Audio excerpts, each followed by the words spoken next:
성령께서 저희들의 마음에 조명하여 주셔서 하나님의 말씀을 밝히 깨닫게 하여 주시옵시고 또 가르침을 받는 대로 저희들은 하나님의 뜻에 순종하여 살게 하여 주시옵소서. 예수님 이름 받들어 기도합니다. 다 같이 찬송가 278장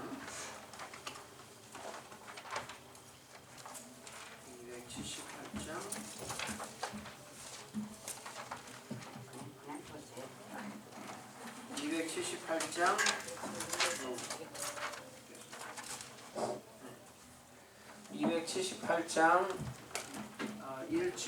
1절만 하겠습니다. 다 찾으셨어요?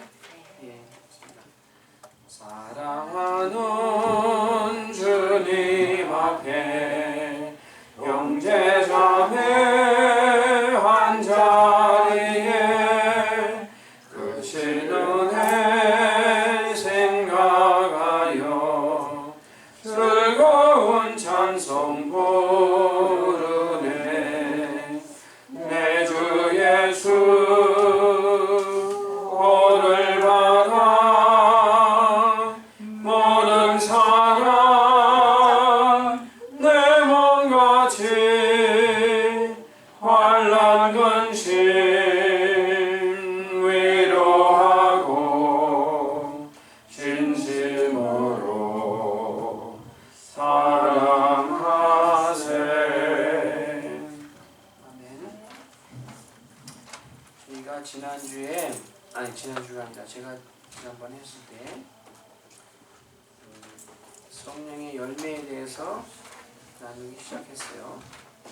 잠깐 복습을 하면은 그리스도인의 가장 큰 덕목이 뭐라고 했죠? 사랑이라고 했어요. 하나님은 사랑이시기도 하고 또 우리가 그리스도인으로서 가질 수 있는 가장 큰 덕목은 사랑이라 했는데 사랑의 표현에 대해서 잠깐 나눴는데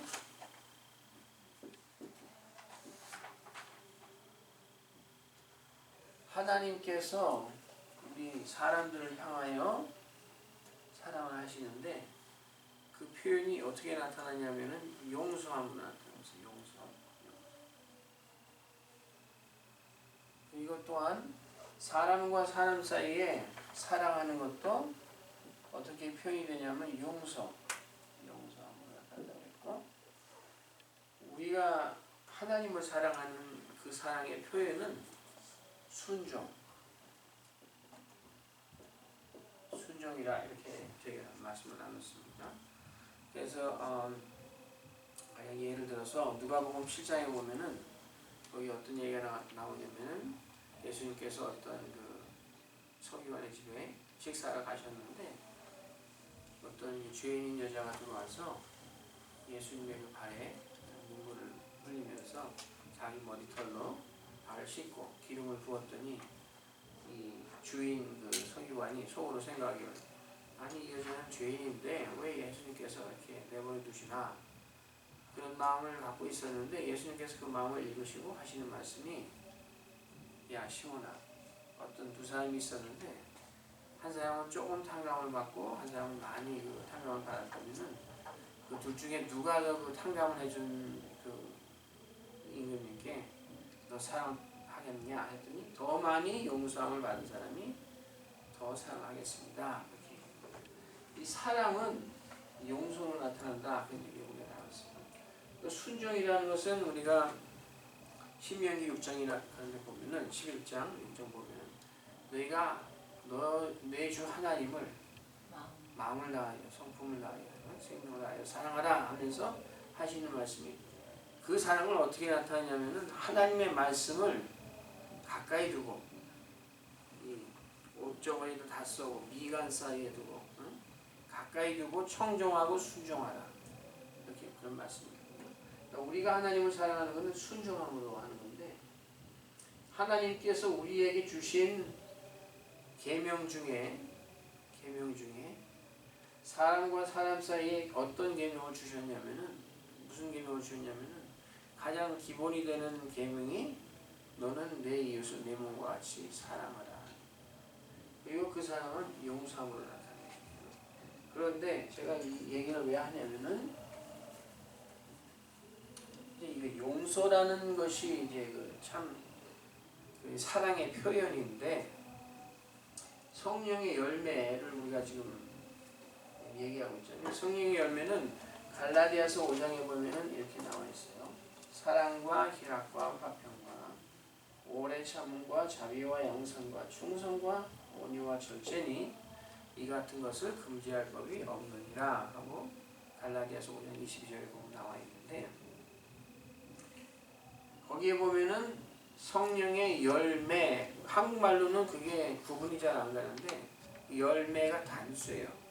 The Spirit, the fruit of the Spirit. The fruit of the, 단수예요. 단수라는 게 뭐냐면은 어떤 사람들은 종종 이런 말을 하는 걸 들을 수 있어요. 나는 이 성령의 열매를 보면은 요거까지는 되는데 그 다음부터는 잘 안 된다. 뭐 이런 식으로 얘기하는 사람이 있거든요. 그거는 가짜예요. 성령의 열매는 하나이기 때문에 이 여기 9가지가 물론 이게 리스트되어 있지만 이것을 다 맺던가 아니면은 그냥 못 맺는 반대예요. 하나야 하나. 성령의 열매는 하나란 말이에요. 근데 이 성령의 열매를 저희가 그 용서라는 그 개념을 가지고 생각할 수가 있는데 그것을 오늘 조금 시간을 두고 살펴보겠습니다. 이 성령의 열매 9가지를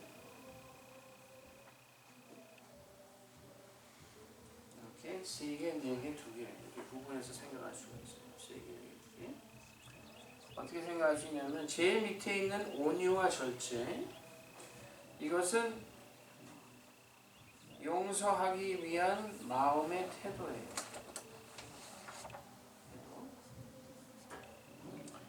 그 다음에 이 가운데 4개는 용서의 과정, 용서의 과정이고 그 다음에 제일 위에 이 셋은 용서의 그 원인과 결과 라고 생각할 수 있어요. 제가 왜 이렇게 얘기했냐 하면은 이거를 한번 살펴보겠습니다. 그러면 첫 번째로 제가 제일 밑에부터 해가지고 쭉 올라가겠어요. 제일 밑에 보면은 온유와 절제가 있는데 온유와 절제 이거는 용서하기 위한 마음의 태도다 이렇게 제가 말씀드렸는데 그러니까 온유가 뭔가 온유가 뭐죠? 온유라면 여러분 무슨 생각이 나세요? 온유가 모세. 네? 모세의 온유함. 그렇지. 모세의 온유함. 아주 정답이에요. 모세의 온유함이 어디 나와 있냐면은 민수기 12장을 한번 열어보세요. 민수기 12장.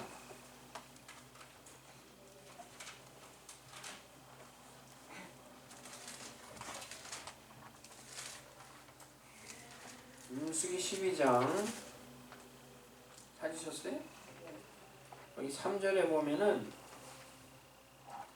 이 사람 모세는 온유함이 지면의 모든 사람보다 승하더라 그런 말이 있죠. 모세는 온유함이 지면의 모든 사람보다 승하더라. 근데 이 표현이 여기 나온 그 이유가 있는데 이 12장에 어떤 그 얘기가 나와 있냐면은 모세가 구스 여자를 아내로 취했단 말이에요.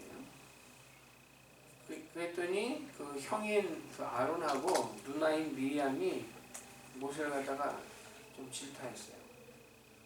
너가 그 이방 여인을 취하면 안 된다고 그렇게 백성들에게 가르쳐 놓고는 어째 네가 그 구스 여자를 아내로 취했느냐 하고 질타했단 말이에요. 우리가 생각하기에 뭐 그런 질타를 받을 만한 행동을 한 거 아니에요? 그랬는데 하나님께서는 그것을 이렇게 내버려두지 않으시고 오히려 아론하고 미리암에게 노를 하셨어요.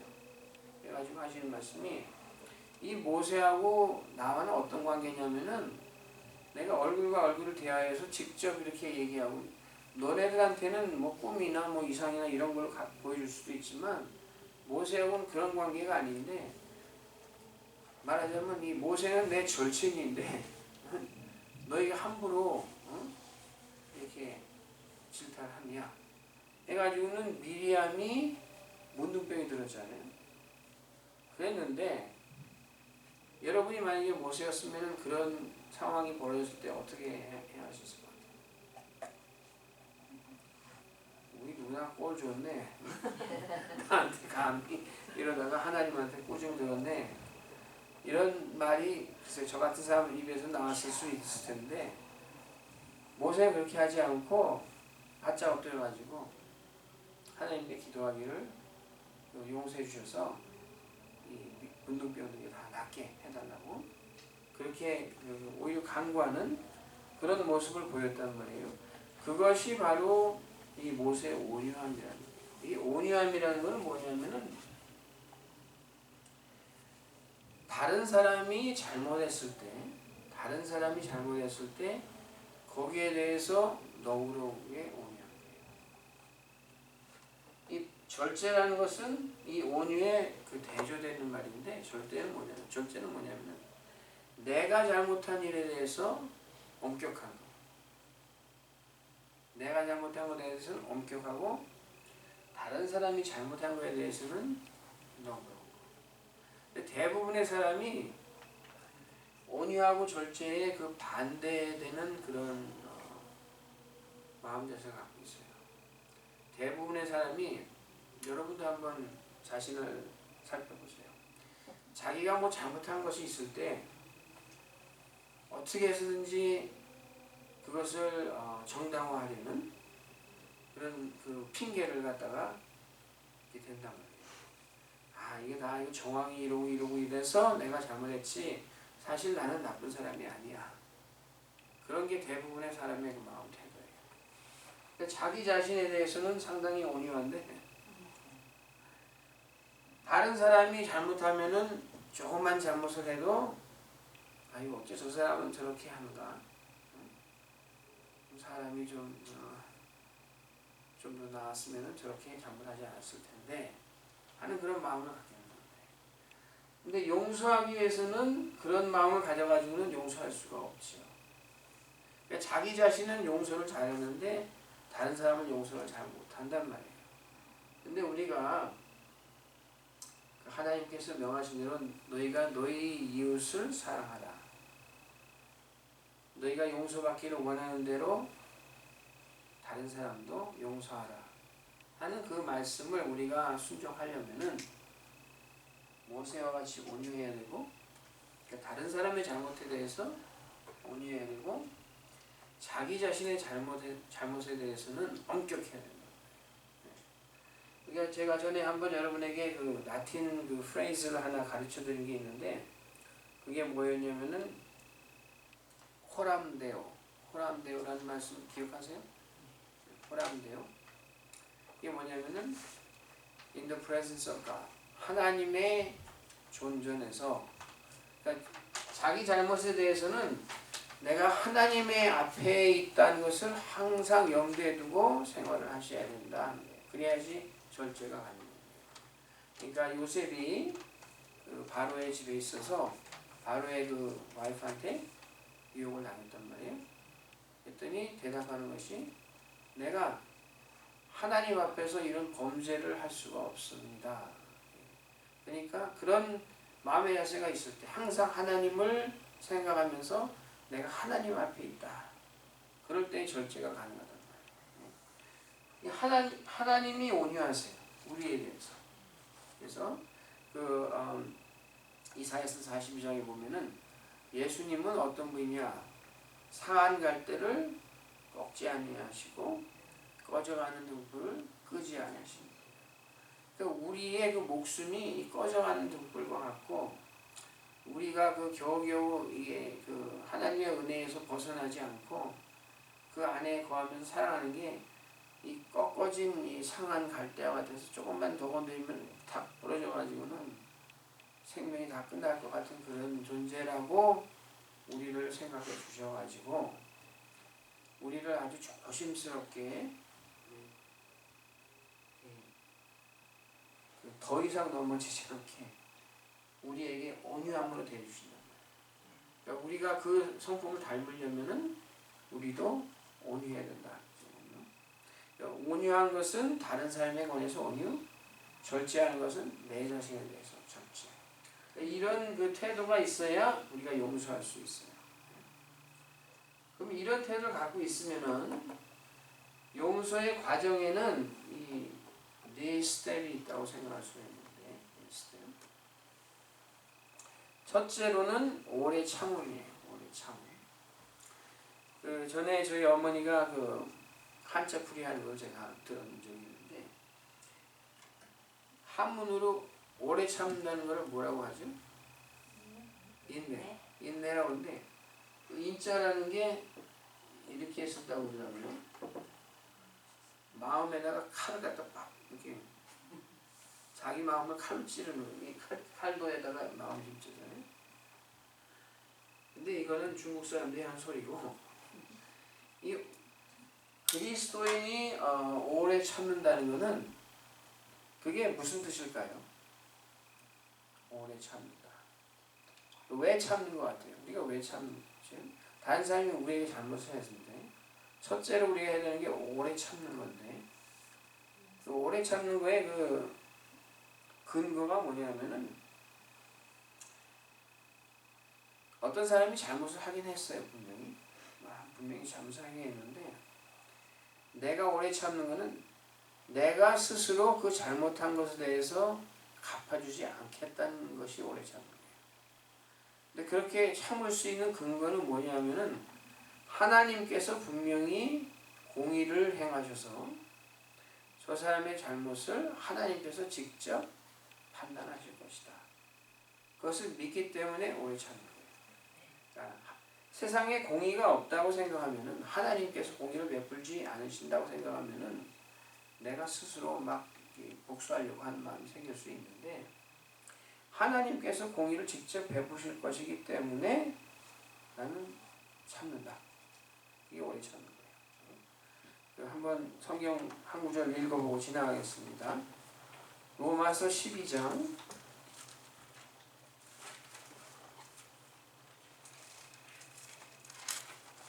19절.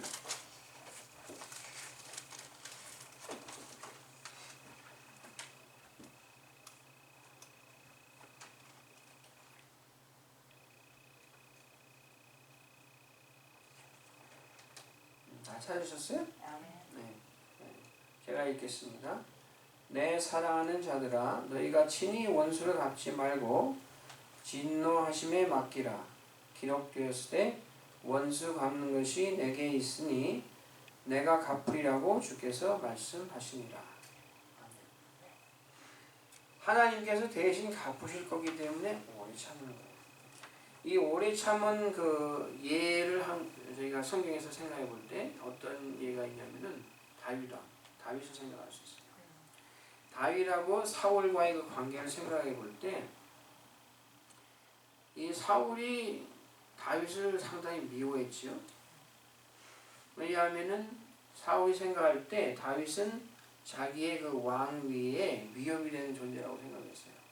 전쟁에 나가서 블레 사람들하고 전쟁에서 다윗이 나가서 큰 승리를 거두고 돌아오니까 그 예루살렘의 여자들이 그 성에서 나오면서 노래를 부르기를 뭐라고 했냐면은 사울이 죽인 자는 천천히요, 다윗은 만만히로다. 그러니까 사울이 그걸 듣고서는 기분이 나빠가지고 생각하기를, 아니 이 다윗에게는 만만을 돌리고 나에게는 천천을 돌린다? 그럼 다윗이 더 가져야 할 게 뭐가 남았는가? 내 왕위밖에 더 남은 게 있지 않겠나 해가지고 그때부터 이 다윗을 이 요주의 인물로 보고서는 죽일 기회를 찾았단 말이에요. 그래서 막 자기를 위해서 그 악기를 타고 음악을 이렇게 하는 그런 과정에 창을 던져서 단창을 던져 죽이려기도 하고, 그 다음에는 다윗이 이제 도망 다닐 때 이 사울이 군사를 이끌고 쫓아다니면서 막 죽이려고 했단 말이에요. 그런데 다윗에게 이 사울을 죽일 수 있는 기회가 여러 번 있었어요. 한 번은 그 엔게디 굴에 그 사울이 그 화장실 가려고 굴에 들어왔을 때 자기 겉옷을 벗어놓고 이렇게 볼일을 봤단 말이에요. 근데 그 굴 안에 다윗과 그의 무리들이 이렇게 있었는데 옆에 있던 그 부하들이 다윗에게 하나님께서 당신에게 기회를 주셨습니다. 두 번 칠 것도 없이 한 번만 치면 이 사울 왕이 죽어버릴 텐데 당장 해치웁시다. 그랬더니 다윗이 뭐라고 했어요? 하나님의 기름 부은 바늘을 내가 건너갑니다. 하나님께서 하나님의 때에 다 갚아주실 거니까. 그리고는 그 옷자락만 살짝 베어가지고는 사울이 그냥 가게 하고, 또 한 번은 또 진을 치고 있는데 이 그 사울이 잠을 자고 있을 때 이 다윗과 아비새가 그 진에 사울의 진에 가가지고는 그 옆에 창이 있고 물병이 있었는데 창과 물병만 가지고 싹 나오고 단번에 찌를 수도 있었지만 그렇게 하지 않았다. 하나님께서 갚아주실 때를 기다리고 자기가 스스로 복수하는 일을 하지 않았어요. 그러니까 우리도 누가 우리에게 잘못을 했을 때, 아니 이 사람이 왜 나를 이렇게 괴롭히는가, 나도 어떻게 좀 해봐야겠다, 이렇게 생각하면은 안 되고, 우리가 해야 할 것은 하나님께서 공의를 베푸실 것이다. 반드시 하나님의 때가 있을 것이다. 그래가지고 오래 참아야 된다. 그 다음에 이 자비라는 것이 있는데, 자비는 뭐냐 하면은 그 잘못한 것을 잊어버려 주는 거예요. 잊어버려 주는 거예요. 그래가지고 고린도전서 13장은 여러분 잘 아시는 대로 사랑장이잖아요. 한번 찾아보시면은 고린도전서 13장 5절.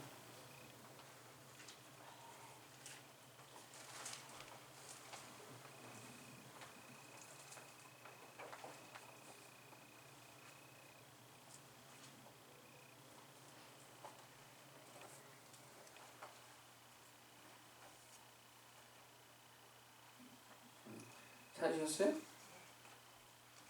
사랑장인데 여기 5절에 보면은 어떻게 나와 있냐면은 무례히 행치 아니하며 자기의 유익을 굳지 아니하며 성내지 아니하며, 그 다음에 마지막 부분 되게 중요한데 악한 것을 생각지 아니하며, 악한 것을 생각지 아니하며, 사랑이 그렇단 말이에요.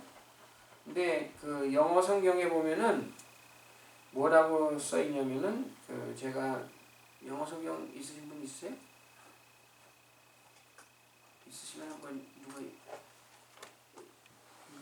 계신 영어 성경 보시면 그 마지막 부분이 그 악한 것을 생각지 아니하며, 그 부분이 어떻게 되어 있냐면은 이 NIV translation에는 it keeps no record of wrongs. keeps no record of wrongs. 이게 무슨 뜻이냐면, no record라는 게 무슨 말이냐면은 그 어카운팅 한다는 말이에요. 어카운팅이 뭐예요?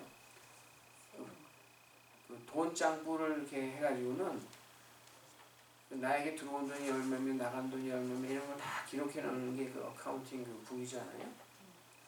그런데 그거와 마찬가지로 사랑이 없으면은, 우리가 용서하지 못한다면은 이 갑순이가 나에게 이런 몇날 며칠에 이런 일을 했고, 또 몇날 며칠에 이런 나쁜 일을 했고, 이런 일을 했고, 근데 나는 오히려 인정비를 만들어서 갑순이에게 갖다 줬으며, 이런 걸 다 이렇게 기록해 놔가지고는 이 여자가 나한테 이렇게 정말 기가 막힌 일을 많이 했는데 하면서 이 속에 담아놓고 두고 보자.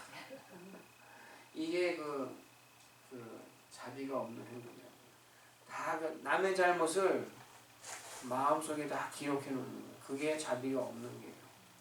자비라는 거는 그렇게 하지 않고 love keeps no record of wrongs.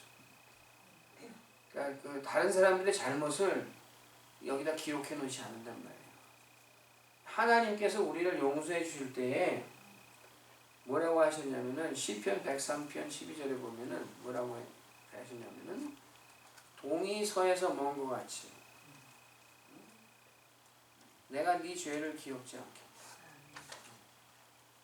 그 다음에 예레미야 31장에도 보면은 누가 한번 찾아서 읽어보실래요? 예레미야 31장 34절.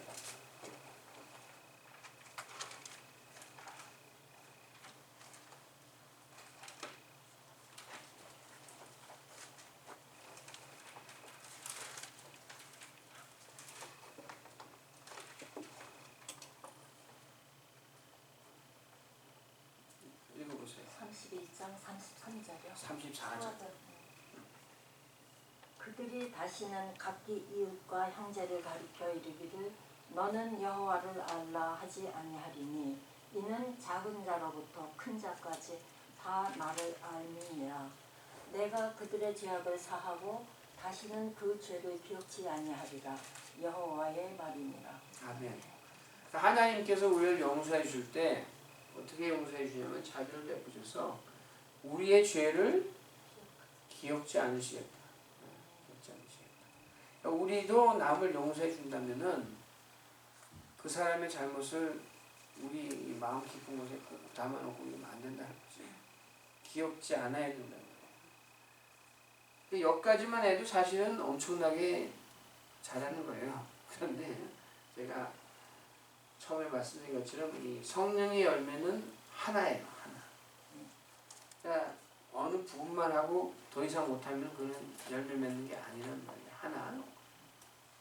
그러니까 그 다음 스텝이 뭐냐면 양선인데 양선. 누가 나에게 잘못을 했어요. 근데 그 사람에 대해서 오래 참고 그 잘못한 것을 기억지 않아주고 그것보다 더 나아가서 오히려 그 사람에게 선을 베풀어야 된다.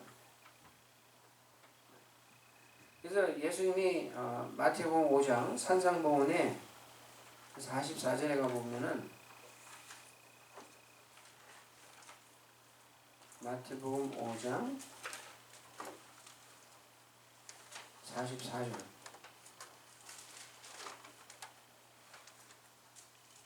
보면은 예수님 말씀에 나는 너희에게 이르노니 너희 원수를 사랑하며 너희를 핍박하는 자를 위하여 기도하라. 이같이 한즉 하늘에 계신 너희 아버지의 아들이 되리니 이는 하나님이 그 해를 악인과 선인에게 비추게 하시며 비를 의로운 자와 불의한 자에게 내리우심이니라. 하나님이 우리에게 바라시는 것은 그냥 뭐 참아주고 잊어주고 하는 것에 그치는 게 아니라 이 악한 사람이 악을 행하는 자에게 오히려 손을 베푼다. 그래야 우리가 하늘에 계신 그 하나님 아버지의 자녀라, 자녀에 합당한 자라 하는 것을 이렇게 받을 수 있단 말이에요. 그리고 한번 이게 양선에 예. 양이 뭔지 모르겠어요. 저기 장모님이 한글 더 잘 모르죠. 제가 그 한문에 능통하지 않아가지고 근데 영어로는 그냥 goodness예요. 양선이라는 게 goodness. 그러니까 좋은 일을 베푼다는 거예요. goodness. 그 다음에 한국말이 오히려 저기 이해가 어려운데 충성이라는 말이 뭐 임금님에게 충성한다 그런 충성이 아니라 영어로는 뭐라고 나와 있냐면 faithfulness. 그러니까 신실이라는 말이에요. 신실. faithfulness. 이 충성이 끝까지 변치 않고 한결같다 그런 말인데 신실, faithfulness인데 오래 참고 잘못을 잊어주고 오히려 선을 베푸는 것에서 끝나지 말고 선을 베풀 때 한 번 선 베풀고 나는 이 나쁜 놈에게 내가 선까지 베풀었어 하고 자기 만족하지 말고 계속해서 한 번 하고 끝나면 그걸로 충분하지 않다는 거예요. 계속해서 성경구절 한 구절 더 보겠습니다. 갈라디아서 6장 9절.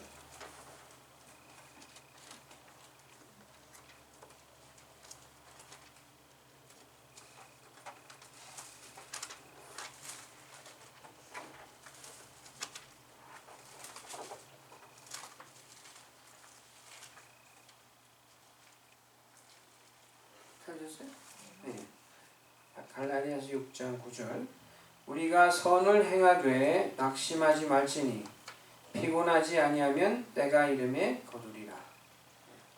선을 행하되, 우리에게 잘못한 사람에게 선을 행하되, 한 번 하고 이만하면 됐어, 이게 아니라 낙심하지 말고 계속 하라는 게 계속.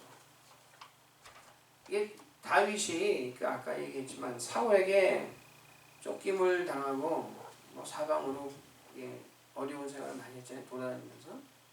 그런데 끝까지 스스로 나쁜 일을 절대 하지 않았어요. 오히려 좋은 일을 했고 그 생명을 구해주고 이렇게 여러 번 했는데 결국에 가서는 하나님의 때가 되니까 이 사울은 하나님의 공의에 의해서 스스로 자기 목숨을 전쟁에 나가서 끊어버리는 그런 일이 있었고, 다윗은 하나님의 그 정하신 대로 이 이스라엘 왕위가 다윗에게 왔어요. 근데 또 그 다윗의 그 훌륭한 게, 이 사울이 전쟁에 나가서 죽었다는 소식을 들었을 때 그 아말렉 그 어떤 소년이 그 사울의 그 왕관을 가지고 다윗에게 왔단 말이에요. 그래가지고는 그 소식을 전하니까 이 다윗이 기뻐했을까요? 슬퍼했을까요?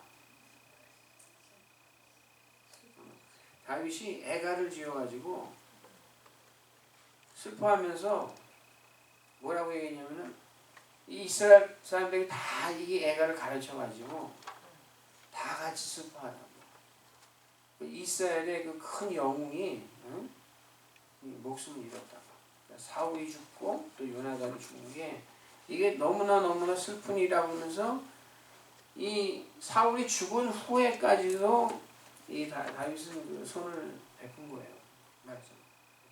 우리에게 잘못하는 사람에게 대해서 손을 베풀 때 끝까지 페이스풀하게 신실하게 해야 된다. 이게 용서의 과정에는 이 네 과정이 다 들어가야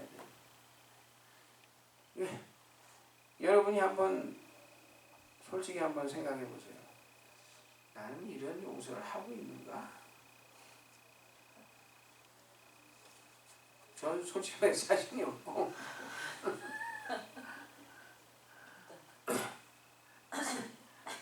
저희 집안에서도 보면 제가 잘한 일을 할 때보다 잘못한 일을 할 때가 훨씬 많으니까 우리 사모님에게 물어보는 이런 용서를 하세요? 글쎄 이건 모르겠어요. 하나님이 하시고 근데 가까이 있는 사람에게 뿐이 아니라 하나님이 원하시는 것은 정말 우리에게 못된 그 짓을 하는 사람들이 가끔 있잖아요.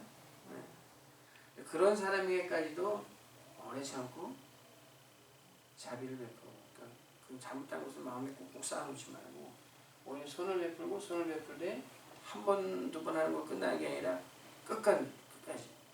이게 그 용서의 그 과정이랍니다. 그리고 이게 다 한 열매이기 때문에 여기까지만 하고 또는 여기까지만 하고 끝내도 사실은 엄청난 거겠지만 그걸 모자란다.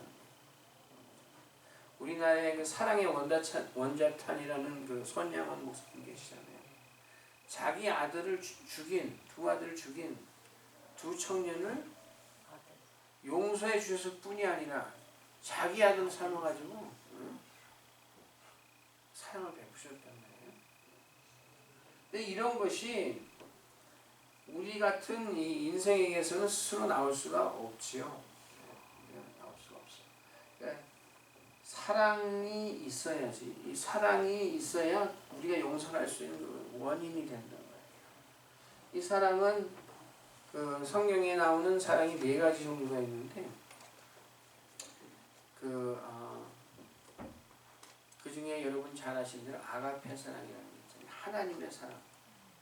이 하나님의 사랑을 받아서 그 사랑을 우리에서 또 이렇게 표현을 할 때만 가능한 것이 이런 용서란 말이에요. 이 하나님도 우리에게 그 아가페 사랑으로 우리를 내려다 보셨기 때문에 하나님이 우리의 용서를 해줄 때 이렇게 이걸 다 적용해가지고 하나님은 우리에게 계속 신실하게 선하게 우리를 대해주시고 있는 거예요. 그런 사랑으로 용서를 받았기 때문에 하나님과 우리와의 사이에 화목이 이루어졌어요. 로마서에 보면은 우리가 이제는 화목하게 됐으니 이 화목을 누리자 하고 사도 바울이 얘기한단 말이에요. 그리고 또 예수님께서 뭐라고 그러셨어요? 화목에 대해서 산상보훈에 화평케 하는 자는 복이 있나니 뭐라고요? 하나님의 아들이라 이렇게 그러는 거죠. 우리 여러분 하나님의 자녀, 다 하나님의 아들 딸을 되시잖아요. 하나님의 자녀. 그렇다면은 여러분은 다 화평케 하는 자 또는 화목하게 하는 자야 된단 말이에요. 그러니까 우리가 하나님과의 관계에 있어서 화평을 얻었듯이 다른 사람들도 우리와 화평하고 또 그 사람도 하나님과의 관계에 있어서 화목하게 될 수 있도록 한다면은 우리가 그 하나님의 자녀로서의 그 역할을 감당하는 것이 되겠죠. 그리고 희락. 그럴 때 희락은 뭐예요? 기쁨. 하나님의 사랑을 받고 또 하나님과 화목한 관계 이것이 이루어지면은 당연히 저절로 기쁨이 있을 수밖에 없는 거예요. 그래서 로마서 12장에 보면은 14장에 보면 14장 17절에 보면은 하나님의 나라는 뭐다 이렇게 나와 있는데 혹시 아세요? 로마서 14장 17절.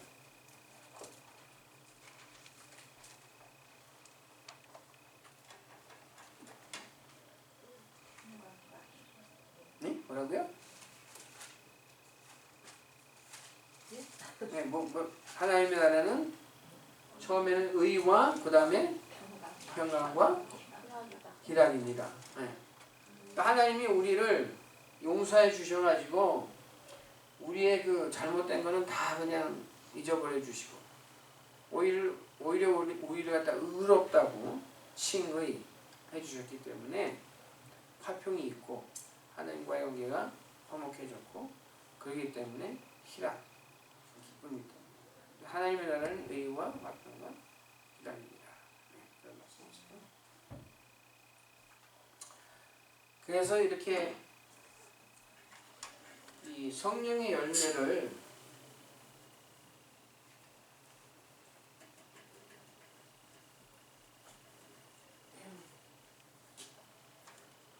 이렇게 그 용서하는 것으로 우리가 이렇게 이 9가지를 생각할 수 있는데 이게 한 열매란 말이에요. 한 열매. 근데 이 성령의 열매가 무엇이다 하는 것을 우리가 생각하는 것도 중요하지만 더 중요한 것은 우리가 성령의 열매를 맺어야 된다 하는 게 더 중요하겠죠. 우리가 이 성령의 열매가 무엇이라는 것을 아는 것을 붙인다면은 사실은 아무런 소용이 없어요. 우리한테는.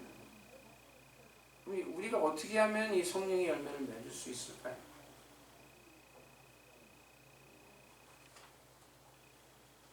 어떻게 하면 성령의 열매를 맺을 수 있을까요? 용감하게 한번. 성령의 열매를 맺으려면 여러분 요한복음 15장에 보면은 예수님께서 말씀하시기를 나는 뭐요? 너희는 뭐다? 예수님은 포도나무고 너희는 가지니 열매를 맺으려면 어떻게 해야 된다? 이 나무에 원나무에 붙어 있어야 돼요. 포도나무는 이렇게 똑바르지 않고 좀 이렇게 되는데 하여간 이 원 나무가 있단 말이에요. 거기 바지가 이렇게 붙어 있어야지, 여기 붙어 있어야지. 여기에서 이제 코드가 열린단 말이에요. 예수님에게 붙어 있는 게 이제 중요한 거예요. 붙어 있는 게. 성경에 보면은 이 예수님에게 붙어 있어야 된다는 것을 그 성경 그 처음부터 끝까지 계속해서 가르치고 있어요. 그래서 어떤 것을 우리 예를 들어서 생각할 수 있냐면 출애굽기 25장을 한번 가보세요. 출애굽기 25장.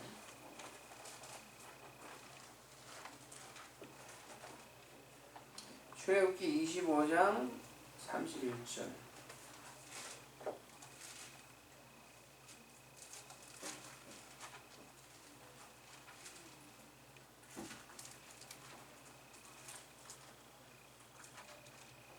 출애굽기 25장 31절에서부터 40절을 보면은 거기에 뭐가 나와 있냐면은 그 성전에 등대를 만드는데 등대를 만드는데 어떻게 만들어야 된다는 것을 하나님께서 가르쳐 주신 게 나와 있어요. 성전에 등대를 만드는데 어떻게 만들어야 된다. 근데 여기에 여러분이 쭉 읽어보시면은 계속해서 나오는 말이 있거든요. 계속해서 나오는 말이 뭐냐면은 연하여 그런 말이 나와요. 연하여. 계속해 나오는 말이 연하여라는 말인데 이 등대가 어떻게 생겼냐면은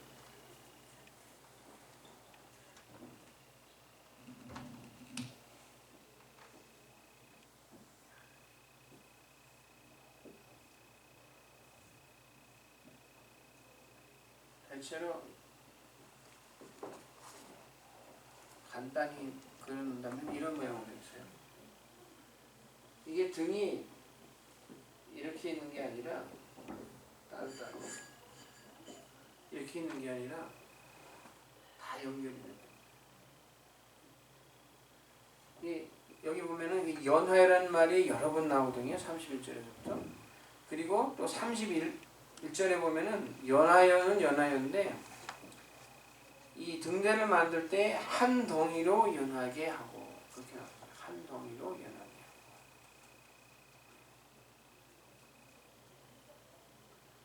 연하게 하고 이 연하게 붙어 있어야 된다. 누구에게 붙어 있어야 되느냐? 요한복음 15장의 그 말씀을 생각해 볼 때 누구에게 붙어 있어야 되냐면 예수님에게 붙어 있어야 됩니다. 우리가 예수님에게 붙어 있어야지만 이 등대가 빛도 발하고 포도나무 가지가 열매도 맺고 붙어 있어야 돼요. 이 비슷한 표현이 성경에 보면은 어떻게 또 나올 때가 있냐면은 예수님 안에서 그런 표현도 나올 때가 있어요. 특히 바울서신에 보면은 예수님 안에서 또는 그리스도 안에서 in Christ. 그러니까 예수님에게 connected to Jesus 또는 attached to Jesus or in Christ.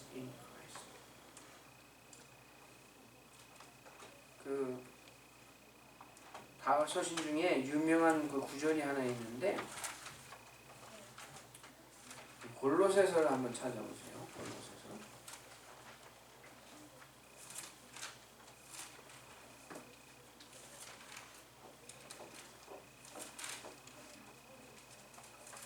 골로새서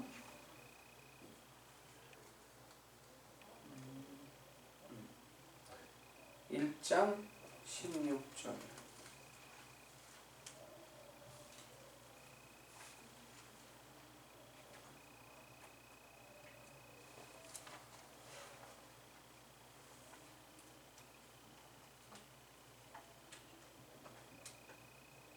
(16절) (17절) 보면은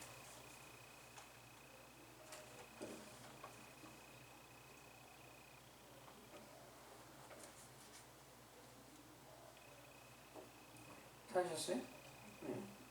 만물이 그에게 창조되되 하늘과 땅에서 보이는 것들과 보이지 않는 것들과 혹은 보좌들이나 주관들이나 정사들이나 권세들이나 만물이 이제 그 다음부터가 중요해요. 다 그로 말미암고 그를 위하여 창조되었고 그 다음에 17절 또한 그가 만물보다 먼저 계시고 만물이 그 안에 함께 섰느니라. 이 보면 그로 말미암고 그를 위하여 창조되었고 그 안에 함께 섰느니라 이런 말씀 있잖아요. 모든 게 예수 그리스도 그러니까 by Christ, for Christ, and in Christ 이거 어디서 많이 들어본 표현 같지 않아요? 링컨이 게티스버그에서 연설할 때 이 정부는 어때야 되냐면은 for the people, by the people, of the people 그렇게 얘기했단 말이에요. 그러니까 정부는 백성을 위하고 백성에 의하고 백성 중에서 뽑아가지고 해야 된다는 그런 표현을 했는데 그게 어떤 목사님이 설명하신 걸 제가 들었는데 어디서 나온 말이냐면은 여기서 나온 거예요. 성경의 표현은 뭐냐면은 백성의 또는 국민의 뭐 그게 아니라 예수 그리스도에 의하여 예수 그리스도 안에서 예수 그리스도를 위하여 우리가 살아나가는 데 있어서 예수님에게 연하여 붙어 있고 모든 것을 할 때 예수님을 위하여 예수님에 의하여 또는 예수님의 것으로 할 때에만 이 성령의 열매를 맺는 게 가능해져요. 그러니까 예수님에게 연하여라는 말을 했는데 연하여 그러면은 예수님에게 연하지 못한 그런 상태도 있었다는 거 아니에요.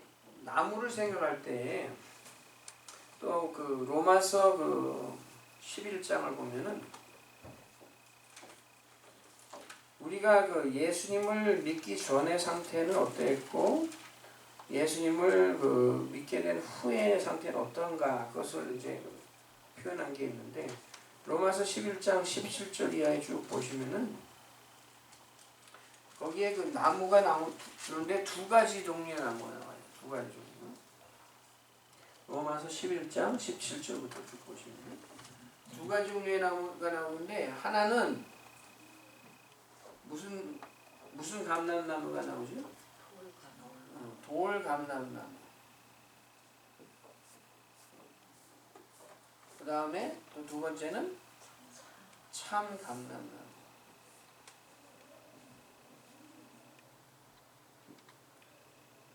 우리가 예수님을 알기 전에는 예수님을 믿기 전에는 어떤 상태냐면은 돌감람나무에 붙어있는 가지였다는 거예요. 게다가 예수님을 믿게 됐다는 것은 뭐냐면은 이 돌감람나무에서 떨어져 나와가지고 이 참감람나무에 접붙임을 받았다. 돌감람나무에서 떨어져 나와가지고 참감람나무에 접붙임을 받았다. 이 접붙임을 받았다 하는 게 무슨 뜻일까 하고 이제 좀 생각을 구체적으로 여러분이 이 접붙임을 받는 게 도대체 뭔가 하고 좀 상상해 보실 필요가 있는데 뭐라고 생각하세요? 접붙임을 받는 어떻게 우리가 돌감람나무에서 뛰어나와가지고 참감람나무에 접붙임을 받을까? 우리가 예수님에게 연하여야 되는데 예수님에게 붙어야 되는데 참감람나무에 붙어야 되는데 돌감람나무에서 떨어져 나와가지고 참감람나무에 붙어야 된단 말이에요. 이거를 성경은 성경으로 풀어야 되니까 이 11장에 이 표현을 한 다음에 12장, 13장, 14장 이렇게 쭉 가면서 사도 바울이 그 설명을 해놓은 게 쭉 있어요. 설명해 놓은 게 있는데 제가 그것을 이제 몇 개 꼬집어서 여러분에게 소개를 해드리겠습니다. 첫 번째는 그 12장에 보면은 그 2절을 보세요. 12장 2절.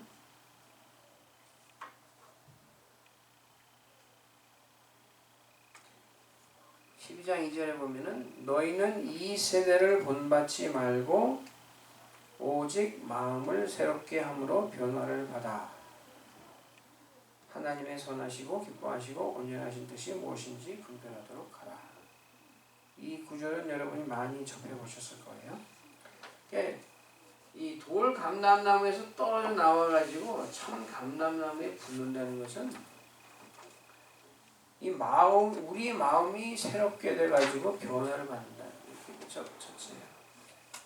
이 마음이 새로워져야, 우리 마음이 변화를 받아야 이런 이 사람으로서는 불가능해 보이는 이런 용서를 할 수가 있다. 우리 마음이 새로워져야 돼요. 변화를 받는데 어떻게 변화를 받아야 될까요? 예수님 뭐라고 하셨어요? 나는 마음이 어떻다고? 온유하고 겸손하니. 너희 내게 와서 내 가벼운 짐을 지고 내 마음을 배우라. 예수님 말씀하셨어요. 우리가 변화를 받을 때 예수님의 온유하심, 예수님의 겸손하심을 배워가지고 이렇게 변화를 받아요. 그리고 또 다른 표현은 그 다음 장에 가보면은 13장을 가보세요. 13장 12절. 다 이렇게 지금 사도 바울이 여러 가지로 이제 표현을 해가지고 우리에게 이 돌 감람나무에서 벗어나가지고 참 감람나무에 붙는다는 게 그 뜻이 뭔가를 설명하는 거예요. 그 13장 12절부터 보면은 제가 읽겠습니다. 밤이 깊고 낮이 가까웠으니 그러므로 우리가 어두움의 일을 벗고 빛의 갑옷을 입자. 낮에와 같이 단정히 행하고 방탕과 술 취하지 말며 음란과 호색하지 말며 쟁투와 시기하지 말고 오직 주 예수 그리스도로 옷 입고 정욕을 위하여 육신의 일을 도모하지 말라. 여기는 또 어떻게 표현했냐면은 옷을 갈아입으라는 거예요. 옷을. 어두움의 일을 벗어버리고 빛의 갑옷을 입자. 또는 예수 그리스도로 옷을 입자. 예, 성경에 보면은 하나님께서 우리 사람들이 하나님께 나아갈 때 벗어버리는 것을 요구하실 때가 있어요. 그러니까 소경 바리메오가 예수님이 지나가신다는 그 소리를 들었어요. 예수님에게 나가는데 어떻게 나가냐면은 자기 겉옷을 벗어버리고 다윗의 자손 예수여 나를 불쌍히 여기소. 그리고 뛰어나갔단 말이에요. 자기 겉옷. 또 엘리사가 엘리야의 그 성령의 영감을 갑절을 구했잖아요.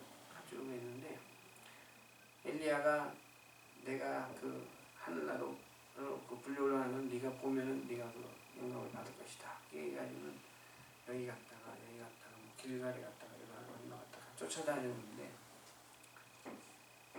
안 됐단 말이에요. 그래가지고는 나중에는 그 하늘에서 그 불말과 불병거가 내려가지고 엘리야를 갖다가 하늘로 올라갔는데 그때까지도 이 엘리야가 입던 그 겉옷을 엘리사에게 넘겨주지 않았어요. 그 엘리야의 겉옷은 하나님께서 엘리야에게 내려주신 그 능력을 상징하는 거거든요. 왜냐하면 그 겉옷을 가지고 엘리야는 요단강을 탁 쳤더니 요단강이 쫙 갈라져가지고 건너갔다고. 엘리사도 못 따라갔죠. 그래서 자기가 그 겉옷을 받아야겠는데 자기에게 넘겨주지 않고 그냥 막 좀 올라오고 있단 말이에요. 그래가지고는 엘리사가 한 게 뭐냐면은 자기의 겉옷을 찢고 이렇게 행기쳐 버리니까 그 다음에 이 엘리야의 겉옷이 떨어져 내려온 거예요. 그래서 그 내려온 그 엘리야의 겉옷을 엘리사가 자기가 이제 입고 자기도 요단강에 와가지고 그것을 강을 탁치니까 물이 갈라져가지고 건너갔어요. 그러니까 자기가 갖고 있던 옛날의 그 옷, 옛날의 습성, 옛날의 행위 이것을 벗어 던져버리기 전에는 우리가 새 옷을 입을 수가 없어요. 그러니까 예수님에게 우리가 나아갈 때 어두움의 옷, 옛날의 옷을 벗어버리고 그러니까 예수님 믿기 전에 그 가졌던 행위나 또는 마음 그 상태나 이런 게 있다면은 다 벗어버리고 예수 그리스도로 옷을 입는 것이 돌감람나무에서 떨어져 나가서 참 감람나무로 접붙이는 겁니다.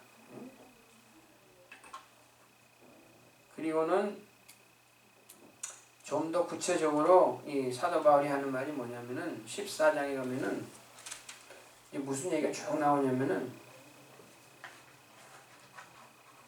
너희가 서로 비판하지 말라. 연약한 자를 돌보라. 그리고 그 15장 1절 2절을 보세요.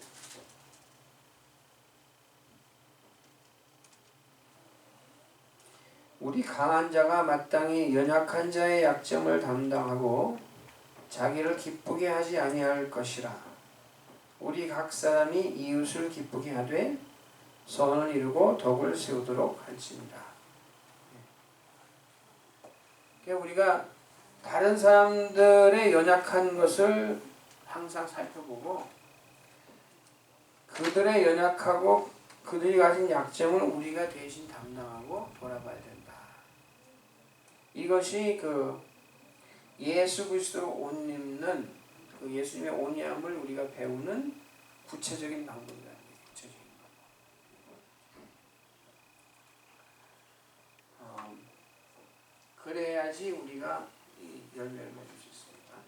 시간이 이제 다 거의 되는데 한 가지만 더 생각하고 오늘은 마치겠습니다. 우리가 이제 그 성령의 역사에 대해서 생각할 때 두 가지를 생각할 수 있는데 하나는 성령의 열매, 또 하나는 성령이 주시는 성령의 은사가 있습니다. 성령의 열매는 오늘 우리가 살펴본 바와 같고 성령의 은사는 뭐 로마서 12장이라든가 또는 고린도서 12장에서 14장이라든가 에베소 4장이라는 데 이런 데 쭉 나와 있는데 제가 만약에 여러분에게 질문을 드려가지고 여러분은 성령의 열매를 맺는 게 더 중요합니까? 아니면은 성령의 은사를 받는 게 더 중요합니까? 만약에 그런 질문을 한다면 그럼 어떻게 대답하겠습니까?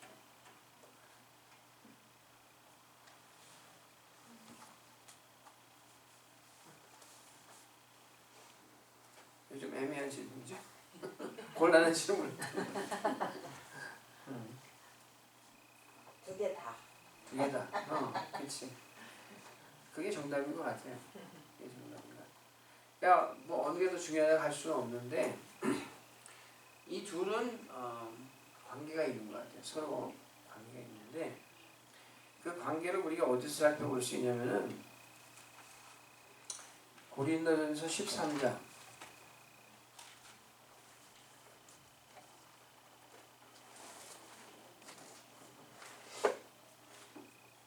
고린도전서 13장은 여러분이 잘 아시는 대로 뭐예요? 사랑장이죠. 사랑장.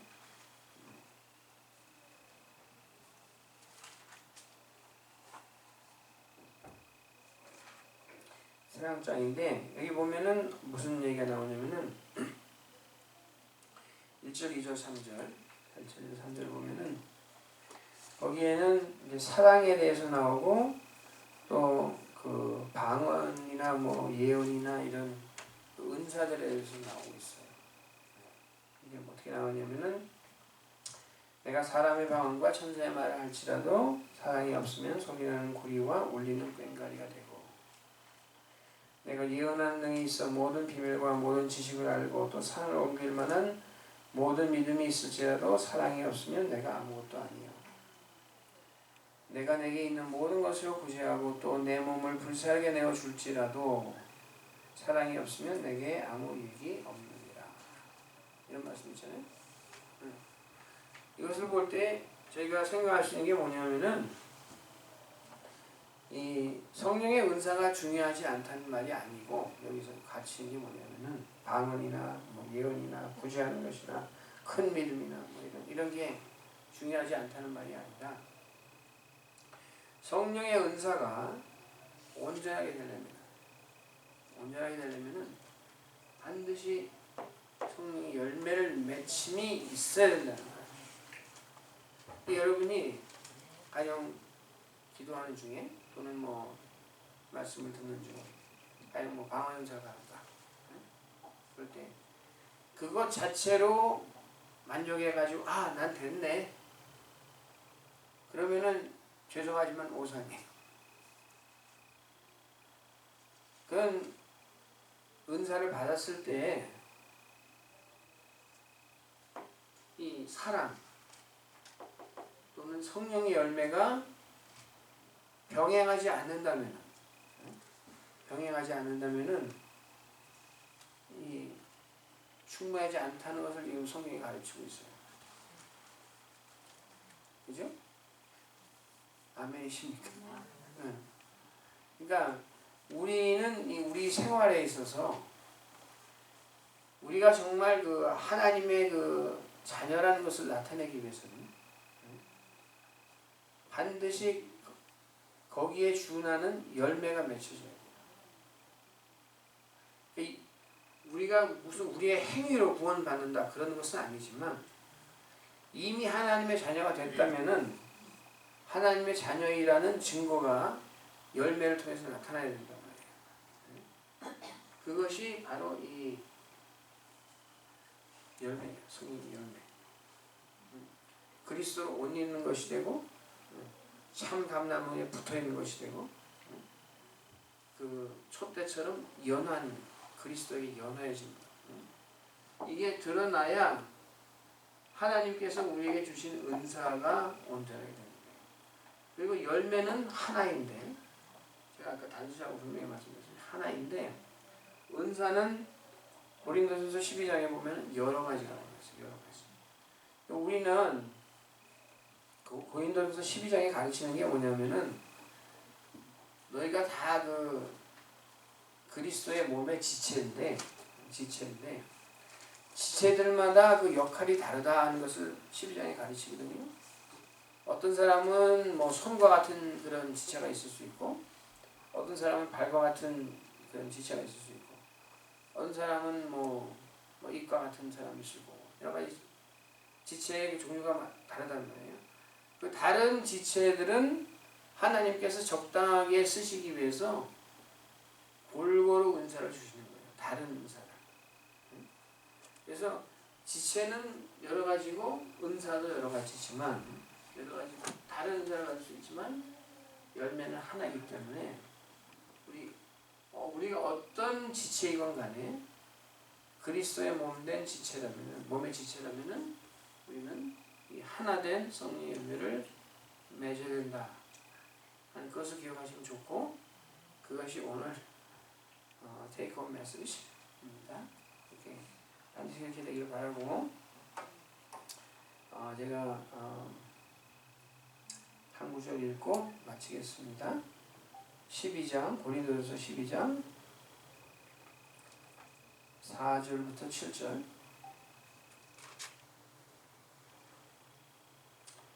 은사는 여러 가지나 성령은 같고, 직임은 여러 가지나 주는 같으며, 또 역사는 여러 가지나 모든 것을 모든 사람 가운데서 역사하시는 하나님은 같으니, 각 사람에게 성령의 나타남을 주심은 유익하게 하려 하십니다.